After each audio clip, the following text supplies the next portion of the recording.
Bueno, buenas tardes. Insiste el amigo Jonathan que lo presente esta tarde. Supongo que todos ustedes lo conocen de algo, o de mucho, o de poco, o de casi nada. Bueno, como ustedes saben, de hace bastante tiempo teníamos previsto hacer un ciclo que con todos los desmanes de la pandemia se fue retrasando. Y entre otros objetivos del ciclo estaba situar el contexto en el que se mueve don Fernando desde una postura mucho más abierta. Tenemos hoy el París de Fernando León y Castillo, una primera introducción a ese ámbito que ya se hizo también antes de la pandemia, si no recuerdo mal, y que pensamos que podía ser un tema muy sugerente por todas las conexiones que había, más allá del ámbito meramente personal del protagonista, ¿no? Tendremos dentro de un mes la imagen de León y Castillo a través de la fotografía en Gran Canaria, que hará Gabriel, el responsable de la FEDAC, que publicó el año pasado un libro sobre la fotografía en Gran Canaria, que tiene ahora mismo una exposición muy interesante sobre la fotografía colonial de la Casa de Colón, que les sugiero a todos que vayan a visitar. Y finalmente en diciembre se cerrará este ciclo con una nueva entrega de Jonathan Allen, que iba a ser sobre la revista España y que ahora va a ser sobre una reflexión mucho más amplia. Dilo tú. Sí, no. Esta conferencia, como es que si no iba a durar 2 horas, y aunque no tengamos nada que hacer, es muy largo, pues la he dividido en 2 partes. La segunda parte va a estar dedicada a la exposición universal y las reacciones, comentarios y reseñas que hicieron los canarios que la vieron, donde Fernando de León y Castillo tuvo un papel preponderante, ¿no?, en el pabellón de España como anfitrión de los Reyes y como personaje público de gran calado. Entonces voy a dejar esa parte de la exposición universal, de la relación de don Fernando con las artes, con el Salón de París y con la ópera y el teatro para diciembre, y hoy me voy a concentrar en el contexto de su vida en Francia en general, los lugares, los espacios, la geografía. La conferencia se llama París, Anglet y Biarritz. Fernando León Castillo murió en Biarritz en 1918, después de haber vivido casi 33 años continuos en Francia, y le gustaba especialmente perderse en un pueblito rural que era Anglet, de la zona vasca francesa, ¿no?, de los Pirineos. Y entonces, bueno, he decidido dividir así la conferencia y un poco el repaso de su vida en suelo francés. Bueno, antes de dar la palabra finalmente a él, quería agradecer a nuestro invitado hoy que se haya esforzado tanto en conseguir algo que planteamos hace 2 años, ¿no?, antes de la pandemia. Creo que los museos realmente funcionan si son plurales, si tienen visiones diferentes y si cada una de esas personas aporta la mirada sobre el personaje que interpreta o que ve a partir de su propia formación. En el caso de Jonathan, aparte de su magisterio universitario, él tiene su propio magisterio como escritor, y creo que eso aporta una mirada sobre nuestro personaje muchísimo más rica, mucho más interesante, y creo que lo que ha sido el ciclo de conferencias hasta ahora, pues ha aportado nuevas visiones que siempre son de agradecer en un ámbito que normalmente se limita a lo académico o a lo meramente especulativo. Aquí tratamos de ofrecer una visión mucho más cercana de los personajes desde un conocimiento en profundidad, aquello que se hizo en los años 40-50 con la colección que se eché, ¿no?, aquellos libritos maravillosos que en pocas páginas se podían dar lecciones magistrales para el gran público. Eso es lo que hemos pretendido desde el principio, y estoy seguro que Jonathan una vez más nos deleitará con su conferencia. Muchas gracias a todos. Bueno, buenas tardes a todos, gracias por haber venido. ¿No funciona? ¿Hola? Ahora. Sí, ahora. Buenas tardes a todos, les agradezco estar aquí presentes en esta sala, que ya estamos al 100%, ¿sí? ¿O todavía seguimos con restricciones? No, seguimos con restricciones. Bueno, el 75%. Hace un año estábamos bajo mínimos, ¿no? En junio de 2020, y bueno, siempre es agradable ir retornando a la llamada normalidad, si es que existió o va a existir ahora. Esta conferencia pretende ofrecer una serie de contextos, como les decía, geográficos, urbanos y culturales, que definieron los parámetros de la vida de Fernando de León y Castillo en Francia, en cuya capital fue embajador de España de manera casi continua desde su primer nombramiento en 1887 hasta el último nombramiento de 1915, acabando este con su muerte en 1918, cuando se hallaba descansando de sus ya graves dolencias pulmonares y cardíacas en Biarritz. Los periodos de sus nombramientos fueron los siguientes: el primero de 1887 a 1890, el segundo de 1892 a 1896, el tercero de 1897 a 1910 y el cuarto de 1915 a 1918. Durante estos periodos, León y Castillo residió casi permanentemente en Francia, exceptuando estancias intermedias en Madrid, algún viaje a Canarias y otros puntos de la península. O sea, ha sido el embajador de España en Madrid que más tiempo ha servido en toda la historia. León y Castillo, sin duda, fue el más eminente y laureado de los gran canarios que residieron en la que era, durante la fecha de su carrera diplomática, la capital cultural del mundo occidental y su escaparate. Sus importantísimos logros en la política exterior española, orquestados en el tablero internacional desde París, empezando por la gradual transformación de la imagen de España en los medios y la opinión pública francesa, que era, cuando él llegó, francamente mala, el fortalecimiento del acuerdo bilateral de comercio y cooperación franco-española, la negociación de la paz tras el cataclismo de 1898 que se hizo en París, y los tratados que, en sintonía con los intereses magrebíes y africanos franceses, establecieron la agenda colonial de España en África a partir de 1900, ya fueron repasados en los talleres, el taller de lectura dedicado a la autobiografía en mis tiempos, que se desarrolló en esta Casa Museo en 2019 y 2020. Hoy nuestro interés se centra en la interrelación privilegiada que mantuvo el máximo representante de España con la cultura y la sociedad francesa finisecular, y durante las dos primeras décadas del siglo XX, trazando la huella física del embajador por los diversos centros, instituciones, recintos, teatros y edificios que él frecuentó oficialmente. La relación entre León y Castillo y París, siendo principal, no excluye otras relaciones fundamentales entre la Villa de las Luces, que también mantuvieron los canarios más universales del XIX, como Benito Pérez Galdós, el pintor Manuel González Méndez, Nicolás Estebanés y Murphy o Rafael Mesa y López, para citar solo algunos. París será un nexo de amistad e interés que volverá a acercar a dos amigos de la infancia, a Pérez Galdós y a León y Castillo, al embajador y al gran novelista. Este le proporcionará el acceso e introducción a la reina de los tristes destinos, a la destronada y exiliada Isabel II. Este volumen de los episodios nacionales ha sido también revisado durante este ciclo de diálogos leoninos que finaliza el próximo diciembre. Remontémonos ahora a los años de 1867 y 68, fechas de los dos primeros de los 12 viajes que haría Benito Pérez Galdós a París a lo largo de su vida.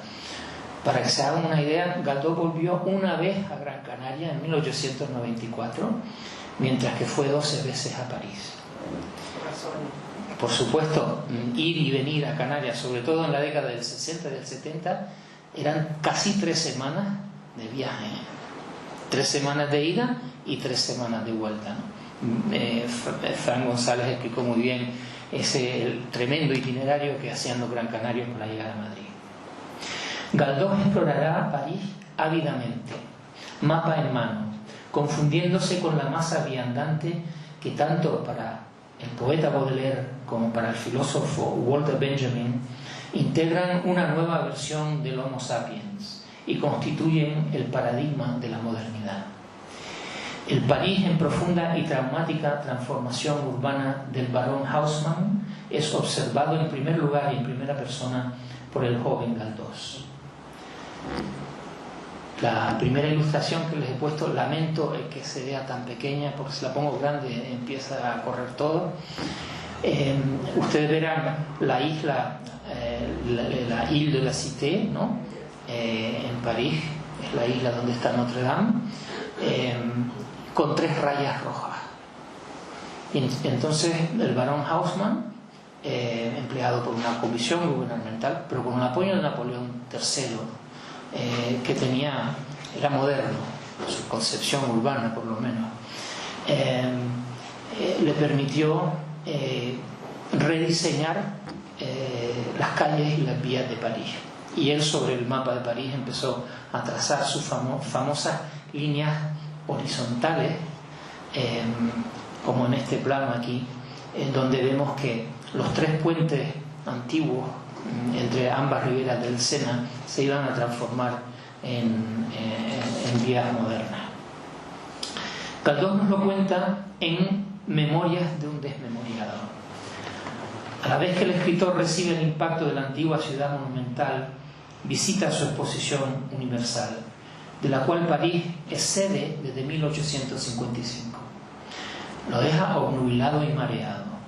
Asimismo, Benito observará a los más altos protagonistas de la historia francesa, a Napoleón III y a la bella y española emperatriz Eugenia de Montijo, que pondrá de moda y transformará el pintoresco pueblo pesquero de Biarritz en destino turístico de la aristocracia y la jet set internacional de entonces. Bueno, era la tren set porque iban por tren, no había aviones, pero se desplazaban mucho y muy rápido. Bueno, observará asimismo a otro monarca cuyos ejércitos invadirán Francia 4 años más tarde, en 1870, el Kaiser Guillermo de Prusia. Vale la pena leer una de estas páginas. Devorado por febril curiosidad, nos dice en Memoria de un desmemoriado, en París pasaba yo el día entero, calle arriba, calle abajo, en compañía de un plano, estudiando la vía de aquella inmensa urbe, admirando la muchedumbre de sus monumentos, confundido entre el gentío cosmopolita que por todas partes bullía. A la semana de este ajetreo ya conocía París como si fuera un Madrid 10 veces mayor. Frecuentes paradas hacían los puestos de libros, que allí son cajones exhibidos en los quais a lo largo del Sena. El primer libro que compré fue un tomito de las obras de Balzac, un franco, Librairie Nouvelle. Con la lectura de aquel librito, Eugenia Grandet, me desayuné del gran novelador francés, y en aquel viaje a París y en lo sucesivo completé la colección de 80 y tantos volúmenes que aún conservo con religiosa veneración y que por cierto está en la Casa Museo Pere Galdós. De la exposición universal no hablemos. Estaba instalada en un inmenso barracón elíptico, el Campo de Marte, y rodeada de magníficos jardines, donde cada nación había levantado un edificio de su peculiar estilo. Si he de decir la verdad, la exposición me mareaba, me aturdía, y siempre salía de allí con dolor de cabeza. Me agradaba más admirar las joyas artísticas del Louvre, del Luxemburgo, o las riquezas arqueológicas del Museo Cluny. Pero mi mayor goce era presenciar las grandes solemnidades públicas como la revista militar que pasó el emperador a las tropas en los Campos Elíseos. Me parece estar viendo a Napoleón III con sus bigotes engomados y su perilla, según la moda de aquel tiempo, el pecho lleno de cruces, figura en verdad poco napoleónica.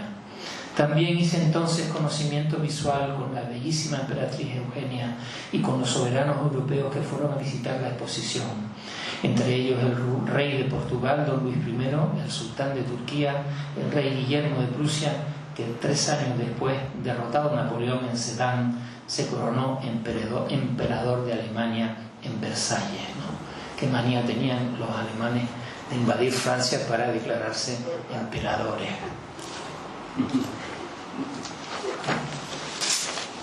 El texto baldosiano, aunque producto de su memoria porque lo escribe en 1915, es una curiosa anticipación de lo que verá y hará su amigo Fernando cuando llegue a París como embajador en 1887 y tras su brillante carrera política española, habiendo sido gobernador de varias capitales regionales y con la dura experiencia de la cartera del Ministerio de Asuntos de Ultramar a cuestas. Es un texto precognitivo de la vida y los hechos de otro en el mismo lugar futuro. León Castillo conocerá el París de Haussmann en fase ya muy avanzada, con sus bulevares a ambas riberas del Sena. Ahora vamos a la próxima ilustración. El Boulevard Haussmann, el Boulevard Magenta, por ejemplo, en la orilla derecha, los Boulevares Saint-Germain y Saint-Michel en la izquierda. La red de líneas transversales que acabamos de ver, concebidas para la comunicación recta y veloz de la villa, se ha logrado y es uno de los emblemas urbanos internacionales de París. La estampa que presentaba la vieja Ville Lumière, Villa de la Luz, era aún más luminosa. París se ha reconfigurado para favorecer la movilidad, la seguridad y el control policial. Y en ella destaca un nuevo estilo, el eclecticismo, el sello de la alta burguesía del Tercer Imperio francés. El impresionista realista, el pintor Gustave Caillebotte, aquí tenemos uno de sus cuadros. Caillebotte era, él era un industrial, era un pintor aficionado, de talla, y sobre todo amigo solidario de los impresionistas, ¿no? A quien les compraba sus obras, les prestaba dinero a fondo perdido. Caillebotte representó maravillosamente bien en sus lienzos las nuevas dinámicas urbanas y psicológicas que generan la vida en los espacios creados por el barón Haussmann. Dos ejemplos son Joven ante la ventana de 1876 y Hombre en el balcón hacia 1880. Grandes ventanas, mucha luz, mucha ventilación y vistas a edificios que son todos más o menos similares, no iguales, pero más o menos similares. Son edificios de 4, de 5, más una planta que es un ático, y no pueden rebasar esa altura. No la pueden rebasar afortunadamente, porque el subsuelo de París no soporta el peso porque está horadado desde hace siglos. O sea, la piedra caliza con que se construye la ciudad viene de su subsuelo. Entonces no se pueden hacer edificios de más de 6, 7, 8 plantas en el siglo XIX. Es uno de los rasgos que hace que París tenga ese horizonte tan homogéneo, ¿no? Donde solo vemos la Torre Eiffel y el edificio de correos cerca de la Défense, una zona ya más periférica. Aquí vemos otro ya con una técnica más suelta, más impresionista, ¿no?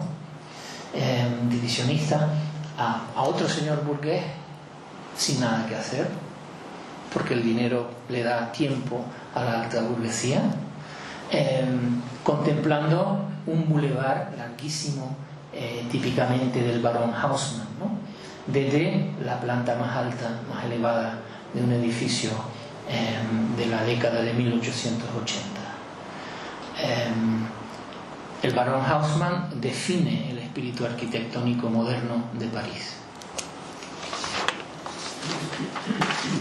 Don Fernando de León y Castillo pasará ante las imponentes y armoniosas fachadas de la ciudad reformada, cuya tipología inspirará similares construcciones por toda Europa, allende y aquel de los Pirineos, desde Madrid en el extremo sur a San Petersburgo en el norte. Estos interiores luego serán descritos por Galdós en sus versiones asimiladas españolas. Los encontraremos en las novelas contemporáneas, junto a lo que se podría denominar el paquete francés. La modista, la preceptora, el cocinero, todos carísimos porque son franceses y están contratados en Madrid, y los viajes a París, que la vanidad o el deseo propician, ya que París tolera el relajamiento de las costumbres. Las crónicas de esta tolerancia las desglosa Galdós en novelas como Lo Prohibido. José María Guzmán Bueno, el protagonista de Lo Prohibido, pasará largas temporadas en la capital francesa viviendo con su prima, no casado por supuesto. En la de Los Tristes Destinos, el episodio nacional, París será el único lugar en que su también protagonista Santiago Ibero podrá emprender una vida en común con su novia Teresa Villaescusa, cuyo pasado como concubina en España la condena a la rigurosa exclusión social. En París, quien tiene medios puede violar tranquilamente la rancia moralidad nacional católica. León y Castillo, como ya hemos dicho, pasará por estas fachadas, pero no traspasará sus umbrales. Su contexto arquitectónico, el contexto arquitectónico de su universo social, son las embajadas, los palacetes privados, los teatros y las instituciones. Este es el Palacio del Elíseo en el siglo XIX, que el edificio es igual, no ha cambiado desde finales del XVIII, ¿no? Pero con su acceso empedrado, ¿no? Sus rasgos idénticos. Será llamado al Palacio del Eliseo en distintas ocasiones y asistirá, será muy pequeñito, a las funciones teatrales del Teatro de la Comedia Francesa. O sea, no tenemos constancia documental que León y Castillo fuera regularmente al Salón de París, pero sí fue porque tenía amigos pintores y escultores como Mariano de Benlluren, Eliseo Meffren. Por supuesto conocía a Manuel González Méndez, pero yo no sé, seguramente van a aparecer invitaciones y en la correspondencia habrá referencias, pero él sí iba y era invitado con cierta regularidad al teatro, a la Comedia Francesa, que es el Teatro Nacional. Lo que sí observará don Fernando mientras es conducido en Simón por París y más adelante en su propio automóvil, cuando obtenga su permiso de conducción a los 60 años, son los veloces tránsitos por sus anchas avenidas, los nutridos paseos de todas las clases sociales y todos los tipos sociales, algo no tan común en el Madrid de su época y la de su amigo Benito, hasta bien entrado el siglo XX. Aquí vemos un cuadro del pintor paisajista y costumbrista parisino Joseph Béraud, quien se convertiría en el cronista más fiel y asiduo de la nueva vida bolivariana, la vida del boulevard, en cuyo flujo, aunque de manera marginal, deambula el flaneur o paseante de Baudelaire. Galdós ya había visto los inicios de este colorido desfile de clases y tipos sociales.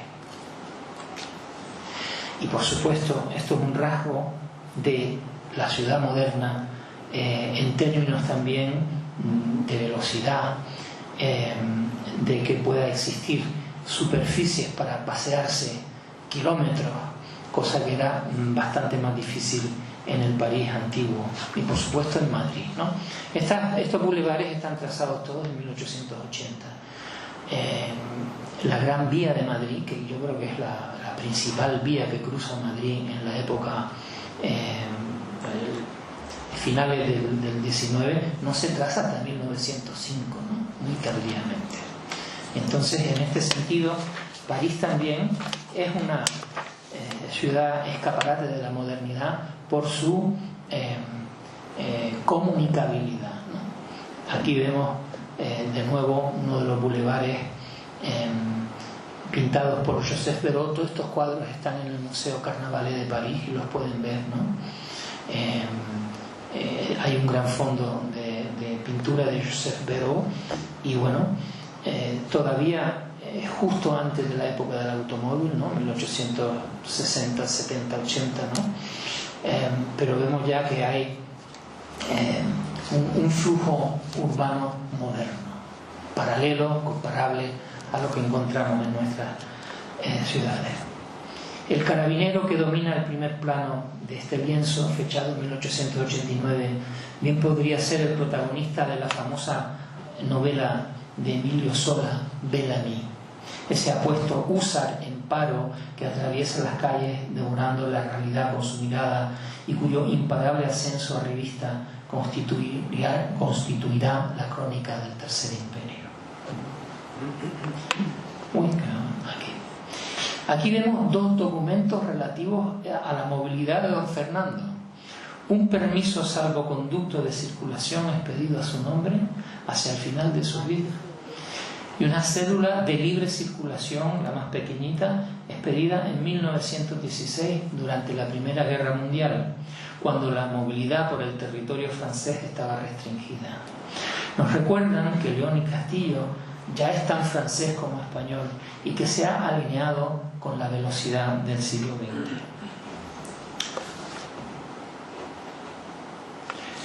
Galdós, en sus primeros viajes de 1867 y 68, y León y Castillo a partir de 1887, verán intacto el inmenso muro defensivo de París, la llamada enceinte o cinturón, cuya construcción promovió el futuro presidente Adolphe Thiers en 1840. Aquí vemos el mapa de París hacia el final del 19 y vemos una serie de líneas, las líneas más negras, ¿no?, que son los distintos y sucesivos muros de seguridad, murallas de seguridad, ¿no? Todos conocemos Ávila, ¿no?, con su muralla, ¿no? Pero París, que era una ciudad en 1850 ya de casi 80 kilómetros cuadrados, la muralla era inmensa, ¿no?, y era una cosa que impactaba muchísimo. Galdós mencionará muchísimo a Adolphe Thiers a lo largo de su obra y hará referencia a su ideología política, a su pragmatismo y a su capacidad como historiador. Este anillo defensivo tan importante es un proyecto del rey burgués Luis Felipe, Luis Égalité le decían los franceses, porque era un rey constitucional, que lo concibe como sistema de protección inexpugnable contra agresiones extranjeras, evitando invasiones como la de 1814. Se acaba en 1844 y mejora el antiguo muro de los recaudadores generales, que fue una muralla económica defensiva que Luis XVI acabó en su reinado para asegurarse de que se controlara el paso por las aduanas y por las puertas de París a todo lo que venía desde fuera. El muro de Thiers es impresionante. Contaba con 95 bastiones, 17 puertas, 23 barreras, 8 pasos de ferrocarril, 8 pasos de ríos y canales y una gran vía periférica, la Rue Militaire, la calle militar, que interconectaba todos sus elementos defensivos. Su espesor era de casi 4 metros y su altura de 10. A su pie tenía un foso seco de 40 metros y un descampado perimetral de 250 metros declarado terreno no edificable. Era el Classis, era una estrategia de protección militar. Una impresionante estructura que aparece en todos los planos de París desde 1845 hasta la muerte de don Fernando en 1918.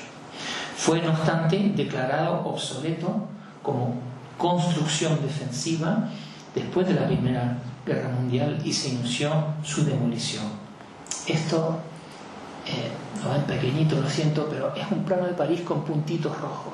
No sé si ven los puntitos rojos, ¿no?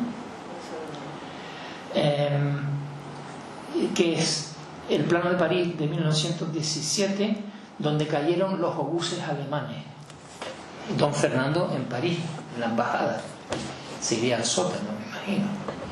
Él pasó la Primera Guerra Mundial en Francia, ¿no? Fue dos gran canarios que pasaron la Primera Guerra Mundial, León y Castillo, y después el hermano de José Mesa y López, Rafael Mesa y López, que además luchó voluntario en el ejército francés. Era escritor y escribió una famosa novela que se llamaba Le Poilu, el hirsuto, sobre la vida en las trincheras, y le dieron la Legión de Honor, ¿no? O sea, un canario que luchó en la Primera Guerra Mundial.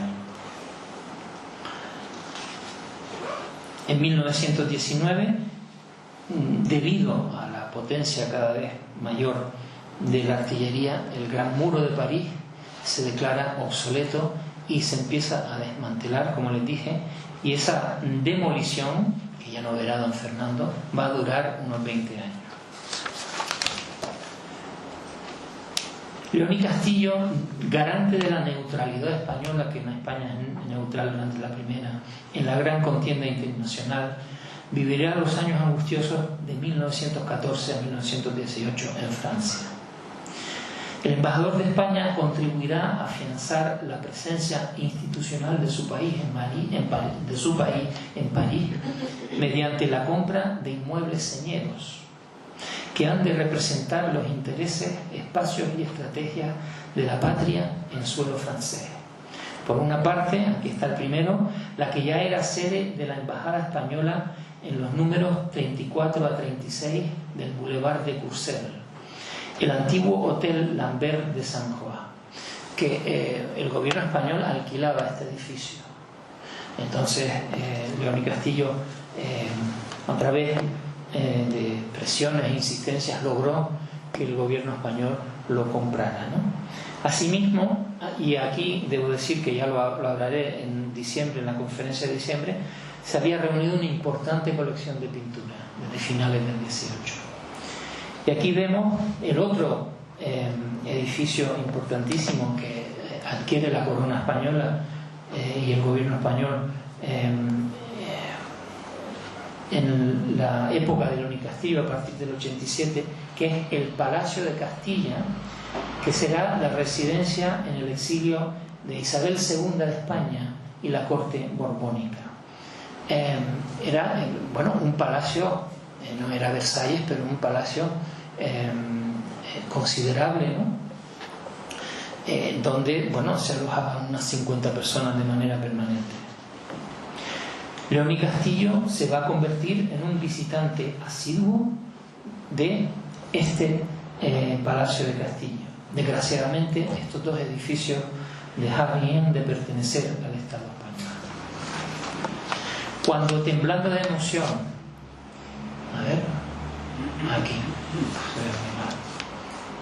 cuando temblando de emoción Benito Pérez Galdós es presentado ante la reina por su amigo Fernando en 1900, los dos gran canarios protagonizan un importante epílogo a uno de los más convulsos episodios de la monarquía española. Tanto Galdós como Fernando apoyaron la revolución del 68, la gloriosa. León y Castillo fue incluso mensajero de los generales desterrados en Gran Canaria, que volviendo a la península contribuirían a su éxito. Uno no quiere hacer reflexiones oportunistas acerca del infortunio que históricamente persigue a la familia real. Más no se puede negar que la desdichada lista de monarcas que eligieron forzosa o voluntariamente el exilio no ha parado de crecer. La propia Isabel II, Alfonso XIII, don Juan de Borbón y ahora tristemente Juan Carlos I. Todos acaban en el exilio. No sé si hay que hacer algún tipo de lectura sobre esto.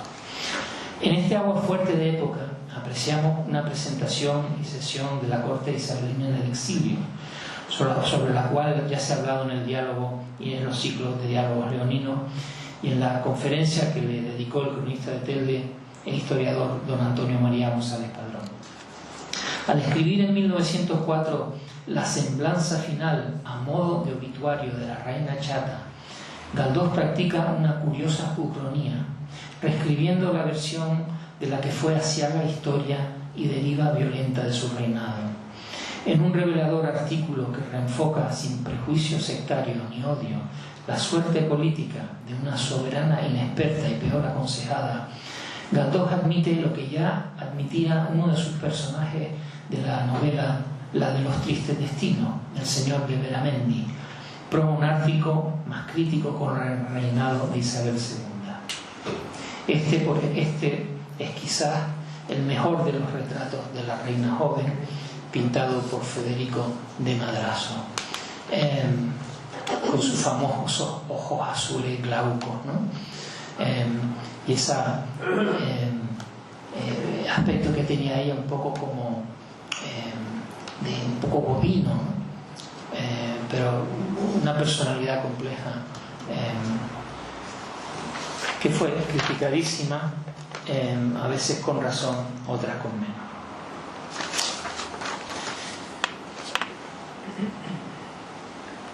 Veamos lo que dice Galdós, o lo que no se atreve a decir Galdós a la reina cuando esté delante de ella.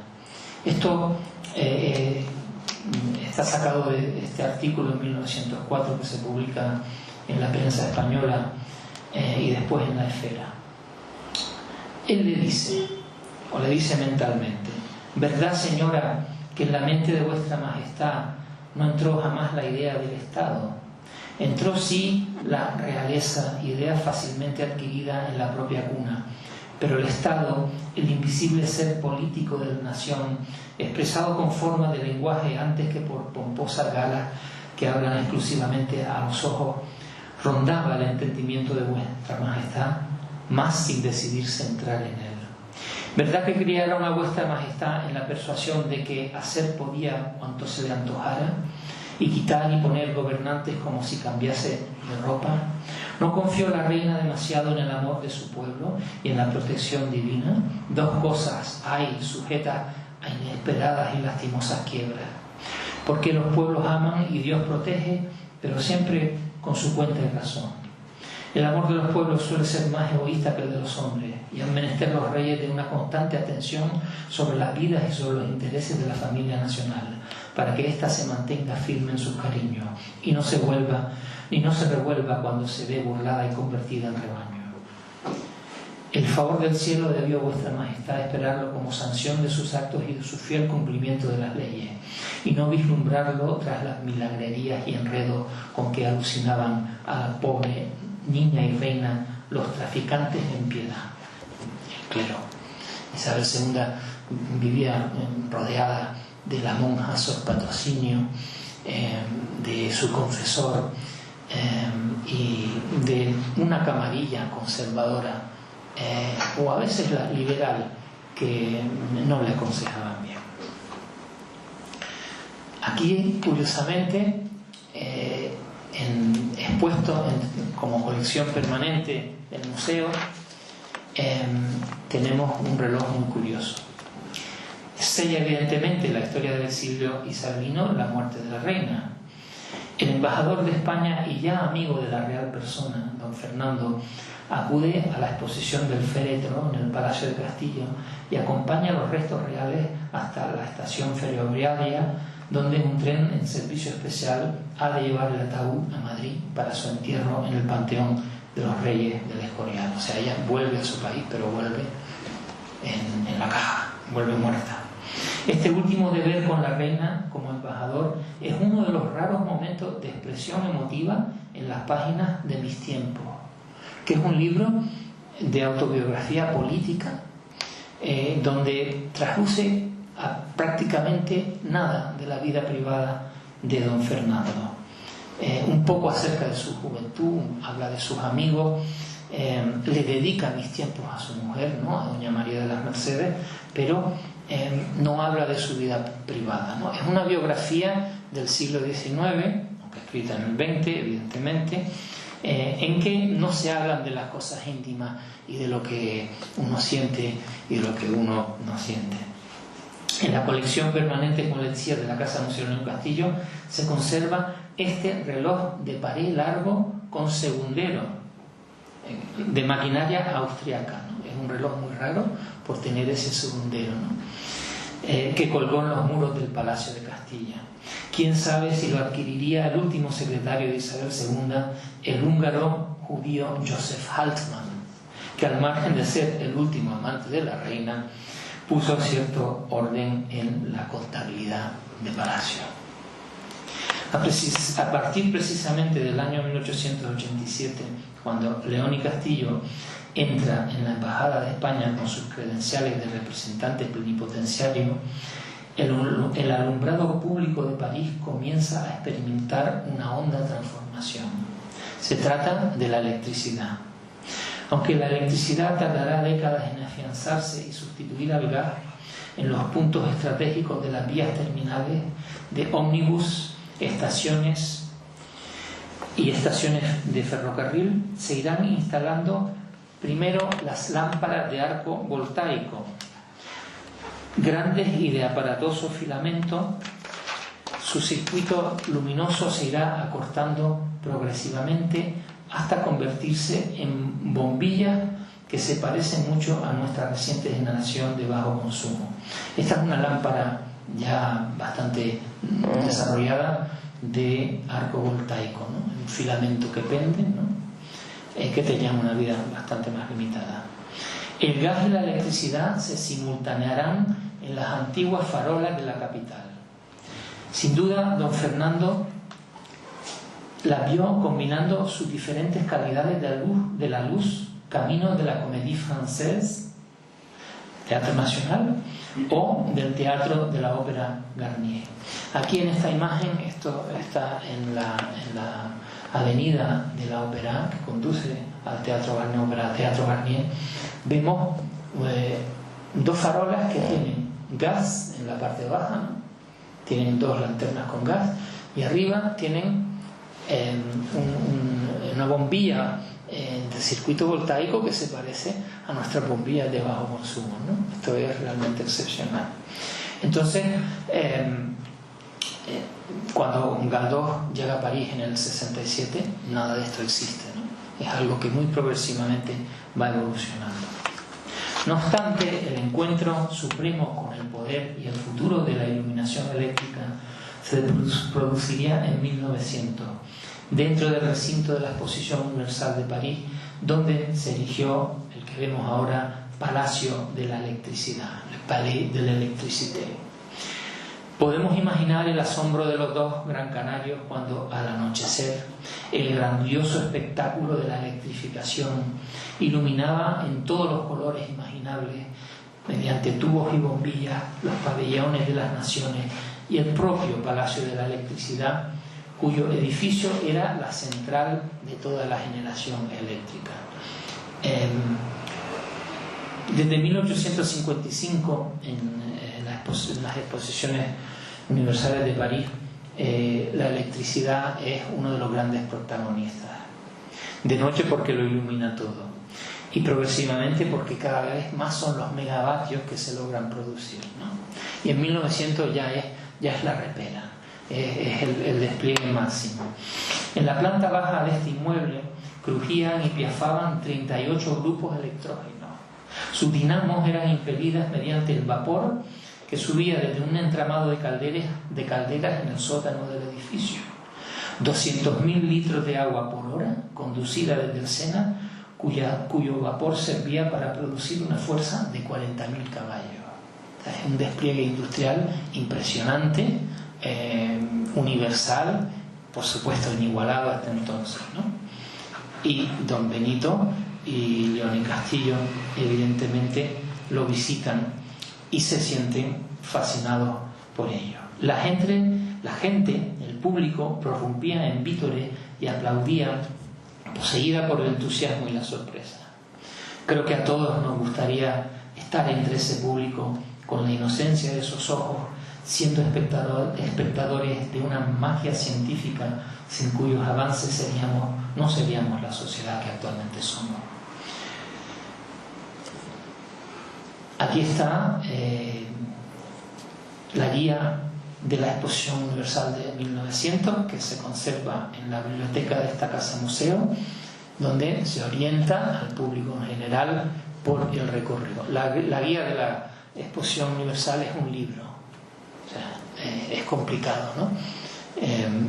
No se podía ver en un día, ni en dos, ni en tres. Tardaba una semana. La gente se quedaba hasta un mes o más en París para ver las exposiciones universales. No daría una idea, sería dar una idea incompleta de la vida francesa de Fernando de León y Castillo sin viajar a la costa vasca de Francia, a la ciudad costera de Biarritz y al pueblo no lejano de Anglet. Anglet con la T pronunciada porque es vasco-francés. Si fuera francés sería Anglet, la T no sería sonora, sería Anglet. Y en vasco Angelou, donde el embajador y su esposa, la fiel compañera a quien le dedica mis tiempos y de cuyas páginas la discreción decimonónica la excluyen, doña María de las Mercedes de Retortillo y Díaz, acudía con su familia a pasar verano. O sea que él va a Biarritz un poco siguiendo la tradición familiar de su suegro. Biarritz es hasta el último tercio del XIX una villa pesquera con una playa aventajada y un peligroso e intrincado puerto que guarecen diques y rompeolas. Aquí vemos una perspectiva de 1900 aproximadamente, ¿no? Y vemos lo difícil, lo complicado que era el puerto de Biarritz. Es un puerto muy expuesto, ¿no? Que Napoleón III insistió en transformar.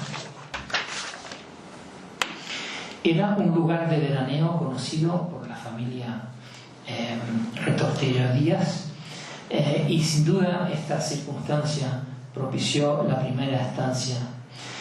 Biarritz se había convertido en la década de 1860 en el lugar de veraneo imperial, promovido por la emperatriz, construyéndose un palacio estival e invirtiéndose importantes sumas en la mejora del puerto, los paseos sobre la línea costera y los espacios naturales aledaños. Gran parte del Biarritz que conoció don Fernando se mantiene intacto. Por ejemplo, el impresionante farallón de la Roca de la Virgen, el Rocher de la Vierge, cuya pasarela de madera fue reemplazada por un elegante puente elevado del taller de Eiffel. Esto es un punto que ellos instalaron aquí. Sin duda, el matrimonio León y Castillo, Retortillo y Díez asistirían a más de una misa celebrada en la iglesia de Nuestra Señora de Guadalupe, en Biarritz, que la emperatriz Eugenia hizo edificar para conmemorar la feliz ascensión al trono del emperador Maximiliano. Una conmemoración y una felicidad que duraron poco. Acabó fusilado a los 3 años por el pueblo mexicano, el ejército. Hoy, al igual que la Roca de la Virgen, es un monumento que se conserva en perfecto estado.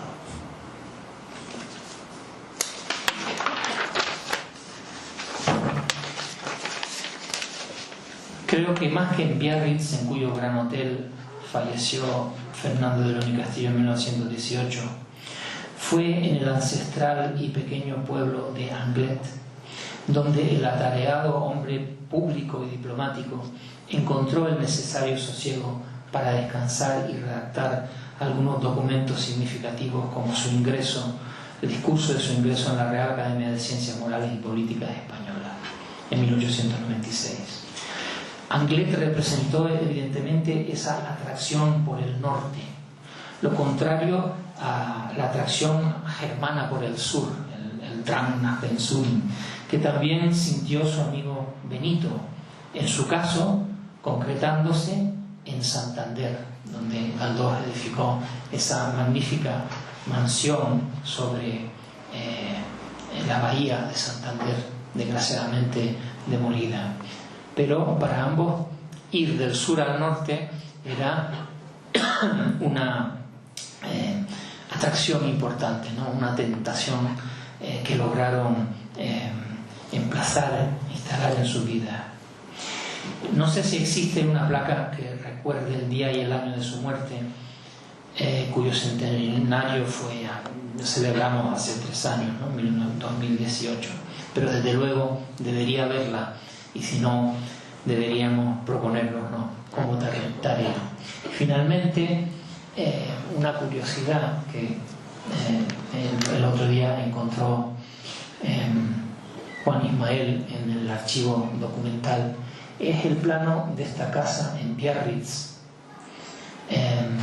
que estaba entre los papeles de León y Castillo, ¿no?, y de la familia Retortillo, que nunca llegó a edificarse, ¿no? Pero evidentemente es una casa que sigue el trazado clásico de la arquitectura rural bajo francesa, ¿no?, con esos muros de ladrillo y esas líneas en vigas de contención exteriores en fachada y los pronunciados tejados a 2 aguas, ¿no?, con cierto goticismo, ¿no?, acento gótico del siglo XIX. Pues muy bien, muchas gracias, buenas noches, espero que hayan disfrutado de este paseo por Francia.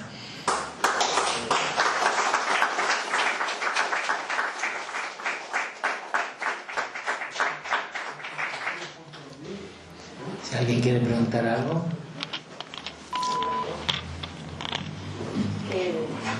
Cuando pusiste los documentos privados de León y Castillo, uno de los cuales era el pastor debajo había un documento que no determiné, que decía Marqués. Te estaba preguntando que cuando pusiste esos documentos privados de León y Castillo, eso es, arriba está el salvoconducto y abajo no sé lo que es, porque hablaste de su permiso de conducir a los 60 años, pero si yo leo mal de aquí dice Marqués de Muni. Sí, es que él era Marqués de Muni, era su título nobiliario que se le concedió la Casa Real Española por sus méritos y labores en todo el tema de la negociación de las condiciones de los intereses españoles en Marruecos y en el África subsahariana, ¿no? Por todo eso, eso es el nombramiento que él era el embajador, el excelentísimo embajador de España, le Marquis de Muni, el Marqués de Muni, porque era el título, él era Marqués de Muni, ¿no? Y existe el Marquesado de Muni. Eso te iba a preguntar, que en la puerta del arco de la atalaya conocimos al Balazategui, conocimos al Balazategui, que su suegra era la Marquesa de Muni. Sí, no, es un título que sigue en esa familia, ¿no? Y bueno, lo curioso de este permiso, que es un permiso extraordinario en tiempos de guerra, no se le concedía a cualquier. El de abajo. Es un permiso de libre circulación en un país que está sujeto a graves restricciones de movimiento, porque el frente de la Primera Guerra Mundial llegó a 10 kilómetros de París, y la artillería alemana y no se podía viajar al norte porque estaba ocupado era territorio enemigo, ¿no? Estaba ocupado por el ejército. Porque me llamó la atención. Sí, eso es cierto, sí. De todas formas, una pregunta referente a... Gracias y muy buena aclaración que has hecho, porque como dice el Marqués de Muni, se supone que ya el reparto de los territorios finalizada la Primera Guerra Mundial, se hicieron todas las digamos las potencias, se empezaron a repartir todo lo que es el norte de África, y Fernando León y Castillo llegó incluso a hacer la alineación de todo lo que es los territorios. Es que hay, el tema de las fronteras y las zonas de influencia en África es complejo porque hay varias etapas a lo largo del XIX, ¿no? Después del 18, que acaba el Imperio Otomano, el norte de África y el Magreb se redistribuyen y se dibujan nuevos, ¿no? Surge Irak, que no existía, surge Irán, cambian las líneas del Magreb, desaparecen las colonias alemanas cerca de Sudáfrica, zona, pero eso es un tema, ¿no? Pero León y Castillo está presente en los asuntos y la política de negociación en África, en el terreno internacional, desde 1860. O sea que él está toda la etapa de la guerra de Marruecos a mediados del 19, ¿no? Con O'Donnell, y después, por supuesto, lo que él logra una serie de acuerdos en la redistribución de los territorios y las lindes de fronteras entre España y Francia y Marruecos, pero lo que importantísimo que logra es el reconocimiento francés a los territorios de Fernando Po, Guinea y Río Muni. Por eso el Marqués del Muni, ¿no? Que Francia dijo, bueno, sí, a nosotros nos interesa partir de esta línea, tal, lo demás se lo pueden quedar ustedes, y él ahí metió la cuña y logró la última etapa colonial española, ¿no? Porque, bueno, él vio cómo el imperio se desintegró en el 98, ¿no? Cómo se negoció en condiciones vergonzosas para España la paz con Estados Unidos en Francia, ¿no? En París, y él supo ponerse un poco bajo el ala francesa y mover muy bien las fichas para que España pudiera tener estos territorios en el África subsahariana, a los cuales tenía pues derechos antiguos, pero que jamás se habían reivindicado, ¿no? Hasta entonces. Bueno, eso. Después de la Primera Guerra Mundial ya es otro escenario complicado, ¿no? Porque Europa se divide, el Imperio Otomano, y la configuración de África vuelve a cambiar, ¿no? Pobre África. Gracias. Bueno, ¿alguna otra pregunta? Pues nada, muchas gracias y espero verlos otra vez en diciembre. En noviembre tenemos la conferencia que nos da el director de la FEDAC sobre las imágenes que tenemos disponibles, fotográficas, de don Fernando de León y Castillo, que son bastantes, ¿no? Y bueno, lo vemos a través de todas sus etapas, desde que era un pimpollo hasta que ya se convirtió en un anciano enjuto, pero yo creo que ha iluminado. Buenas noches, muchas gracias.